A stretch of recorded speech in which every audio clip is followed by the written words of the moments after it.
बहुत समय पहले एक उच्च स्तरीय ह्यूमनॉइड अलौकिक समाज का एक रॉकेट एक प्रारंभिक चरण के ग्रह शायद पृथ्वी पर दिखाई देता है।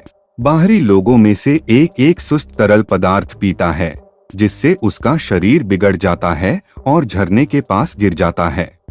हम इसके डीएनए को अलग अलग देखते हैं और फिर से जुड़ते हैं, ग्रह को जीवन की संरचना ब्लॉकों के साथ विकसित करते हैं। वर्ष 2089 में स्काई के स्कॉटिश द्वीप पर पुरातत्वविद युगल एलिजाबेथ शॉ और उसके प्रेमी चार्ली होलोवे ने एक गुफा में एक स्टार मैप की खोज की और इसे कई अन्य असंबद्ध प्राचीन संस्कृतियों के अवशेषों के बीच रिकॉर्ड किया। यह उनके द्वारा मानवता के पूर्वजों के निमंत्रण के रूप में व्याख्या की जाती है। पीटर वेलैंड कॉरपोरेशन के बुजुर्ग संस्थापक और सीईओ यूएसएस प्रोमेथियस के निर्माण के लिए पैसे देते हैं, जो एक वैज्ञानिक गहन अंतरिक्ष अनुसंधान पोत है जो पृथ्वी से कई प्रकाश वर्ष दूर चंद्रमा LV 223 के मानचित्र का अनुसरण करेगा। शिप का चालक दल हाइबरनेशन स्टेसिस में हल्की गति से यात्रा करता है, जबकि एंड्रॉयड डेविड अपनी पूरी यात्रा की निगरानी के लिए पायलट नियंत्रण पर जागता रहता है। 1979 की फिल्म एलियन में, लेकिन यह अंतरिक्ष के पास के क्षेत्र में है, जैसा कि BBC रेडियो 5 पर रिडले स्कॉट द्वारा पुष्टि की गई है। शुक्रवार 1 जून को लाइव एलियन LV 426 ग्रह पर सेट है। चालक दल को हाइबरनेशन से जगाया जाता है और सूचित किया जाता है इंजीनियरों के रूप में जाने जाने वाले प्राचीन एलियंस को खोजने के उनके मिशन के बारे में, जिन्होंने मानव जाति का निर्माण किया हो सकता है। वे वेलैंड से एक होलोग्राफिक संदेश भी देखते हैं जो उन्हें मिशन की फंडिंग के बारे में बताता है, और वह तब से मर चुका है। वेलैंड भी सभी को सूचित करता है कि चार्ली और एलिजाबेथ मिशन के कमांडर हैं। प्रोमेथियस ग्रह के वायुमंडल में प्रवेश करता है, अशांति का सामना करता है जो एक बार बादल के आवरण से टूटने के बाद फैल जाता है और ग्रह की सतह को देख सकता है। प्रोमेथियस एक विदेशी संरचना, एक बड़े मंदिर जैसे पिरामिड जैसा, के पास उतरता है और शॉ, होलोवे और डेविड के नेतृत्व में एक टीम इसकी जांच करती है, जबकि विकर्स और कप्तान जेनेक शिप पर सवार रहते हैं और उनकी निगरानी करते हैं।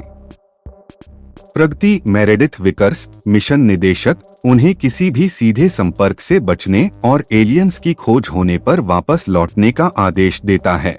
वे पिरामिड के अंदर सांस लेने वाली हवा की एक जेब खोजते हैं। वे सैकड़ों सिलेंडर जैसी कलाकृतियों की खोज करते हैं, एक ह्यूमनॉइड सिर की एक अखंड मूर्ति और एक विशालकाय एलियन की क्षतविक्षत लाश, जिसे इंजीनियर्स में से एक माना जाता है, डेविड अनलॉक करता है। अन्य निकायों को बाद में संरचना में खोजा गया, जिससे प्रजातियों के विलुप्त होने की ओर अग्रसर हुआ। वे होलोग्राफिक इंजीनियरों के आर्काइव फुटेज देखते हैं जो लंबे समय से चली आ रही आपात स्थिति के जवाब में गलियारों में दौड़ रहे हैं। डेविड चुपके से जहाज में एक सिलेंडर लौटाता है, जबकि कक्ष में शेष सिलेंडर एक गहरे तरल पदार्थ को लीक करना शुरू करते हैं, जो कक्ष खोलने के कारण तापमान या वातावरण में परिवर्तन से सक्रिय होता है।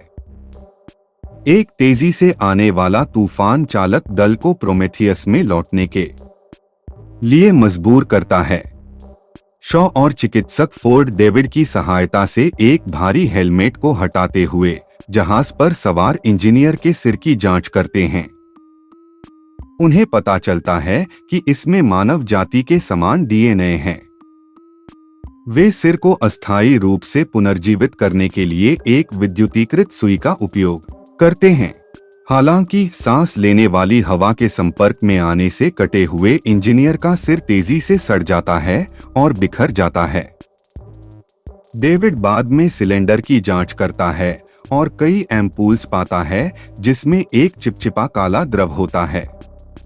डेविड जानबूझकर होलोवे को अपनी उंगली पर तरल की एक बूंद में एम्पूल के भीतर खोजे गए पदार्थ को छिपाकर और अपनी खोज का जश्न मनाने के लिए होलोवे पेय के एक गिलास शैंपेन में डुबोकर उसे संक्रमित करता है। शॉ और संक्रमित होलोवे बाद में इंटीमेट होता है।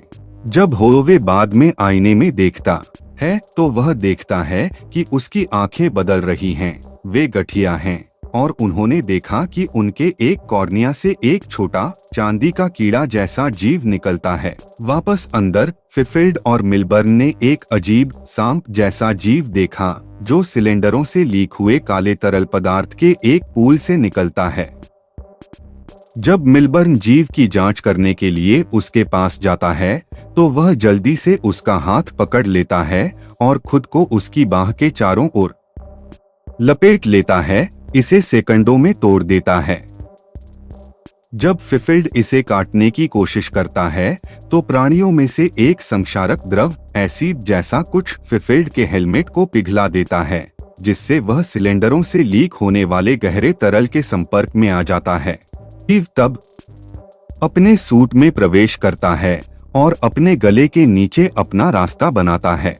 तूफान गुजरने के बाद प्रोमेथियस चालक दल संरचना में लौटता है और मिलबर्न के शरीर की खोज करता है। डेविड एक कमरे में आता है जिसमें ठहराव में एक जीवित इंजीनियर के साथ साथ एक होलोग्राफिक स्टार मैप होता है जो कई दूर के ग्रह प्रणालियों को उजागर करता है। वह देखता है कि इंजीनियरों के होलोग्राम एक नेविगेशन सिस्टम को सक्रिय करते हैं। पृथ्वी उन ग्रहों में से एक है जो अंततः प्रकट होता है। अर्थ होलोग्राम को पीछे छोड़ते हुए सिस्टम अचानक बंद हो जाता है। डेविड पास के स्टैसिस पॉड में एक अकेले इंजीनियर को खोजता है और उसके दिल की धड़कन को सुनने में सक्षम होता है। होलोवे का संक्रमण तेजी से फैलता है और उसे वापस शिप पर ले जाया जाता है। संगरोध प्रोटोकॉल का हवाला देते हुए विकर्स ने उसे बिगड़ने से मना कर दिया। जब वह विकर्स के पास जाता है और उसे मारने के लिए भीख मांगता है तो वह उसे फ्लेमेथ्रोवर से मार देती है। शॉ दिल टूट गया है। मेडिकल स्कैन के मुताबिक बाझ होने के बावजूद शॉ गर्भवती हैं। डेविड ने उसे वश में कर लिया ताकि उसे पृथ्वी पर वापस लाया जा सके। वह उस क्रॉस को लेता है जो उसके पिता ने उसे दिया था, यह दावा करते हुए कि यह दूषित है। वह भाग जाती है और होश में रहते हुए अपने पेट से एक भयानक सेफ्लोपोड जैसे प्राणी को निकालने के लिए विकर्स क्वार्टर में एक स्वचालित मेडिकल सर्जरी पॉड का उपयोग करती है। वेलैंड जहाज पर सवार होने की खोज की गई है और विकर्स को उनकी बेटी होने का पता चला है। वेलैंड ने शॉ को सूचित किया कि वह अपनी आसन्न मृत्यु से बचने के लिए इंजीनियरों से सहायता मांगने का इरादा रखता है। चालक दल संरचना में लौटता है और इंजीनियर को जगाता है जिसे एक अंतरिक्ष शिप पर कब्जा करने के लिए खोजा गया है। 1979 के एलियन में देखे गए परित्यक्त विदेशी अंतरिक्ष शिप के समान। डेविड एक विदेशी भाषा में इंजीनियर को संबोधित करता है, उससे पूछता है कि उन्होंने मानव जाति का निर्माण क्यों किया और अनुरोध किया कि वह अपने निर्माता श्री वेलैंड के जीवन का विस्तार करे। इंजीनियर डेविड का सिर उखाड़ देता है और वेलैंड और फोर्ड की हत्या कर देता है। इंजीनियर के सक्रिय होते ही शॉ विदेशी शिप से भाग जाता है। अभी भी चालू डेविड के अनुसार इंजीनियर पृथ्वी पर काले तरल पदार्थ के एम्पूल्स को छोड़ने का इरादा रखता है जिससे ग्रह पर हर जीवित प्राणी की मृत्यु हो जाएगी। विकर्स जेनेक को पृथ्वी पर लौटने का निर्देश देता है लेकिन शॉ उसे इंजीनियर के शिप को रोकने के लिए मना लेता है। विकर्स एस्केप पॉड में भाग जाती हैं जबकि जेनेक और उसके दो जीवित चालक दल उड़ान भरते हैं और प्रोमेथियस को इंजीनियर के शिप से टकराते हैं और इंजीनियर शिप ग्रह पर दुर्घटनाग्रस्त होने पर विकर्स कुचल जाती हैं और शॉ कुचले जाने से बाल बाल बचती है। शॉ आपूर्ति को पुनः प्राप्त करने के लिए एस्केप पॉड में लौटती है और पता चलता है कि उसका गर्भ से निकला हुआ जीव बहुत अधिक अनुपात में बढ़ गई है। इंजीनियर दुर्घटना से बच जाता है, एस्केप पॉड में प्रवेश करता है और शॉ पर हमला करता है जिससे तंबू वाले प्राणी को छोड़ दिया जाता है। यह ओविपोसिटर से अपना गला छेद कर इंजीनियर को वश में कर लेता है। शॉ का मानना है कि वह ग्रह पर फंसी हुई है जब तक कि डेविड उससे संपर्क नहीं करता है और उसे सूचित करता है कि अधिक इंजीनियर शिप ग्रह पर कहीं और पाए जा सकते हैं। शॉ और एंड्रॉयड के अवशेष डेविड तब इंजीनियरों के होमवर्ल्ड पैराडाइज का दौरा करने के लिए निकल पड़े, यह जानने के लिए कि उन्होंने मानवता क्यों बनाई और फिर इसे नष्ट करने का प्रयास क्यों किया। अंतिम शॉट में एक एलियन प्राणी, अन्य एलियन 1979 फिल्मों में देखे गए जेनोमोर्फ के समान विकर्स एस्केप पॉड में मरने वाले इंजीनियर की छाती से बाहर निकलता है और फिल्म यही खत्म हो जाती है।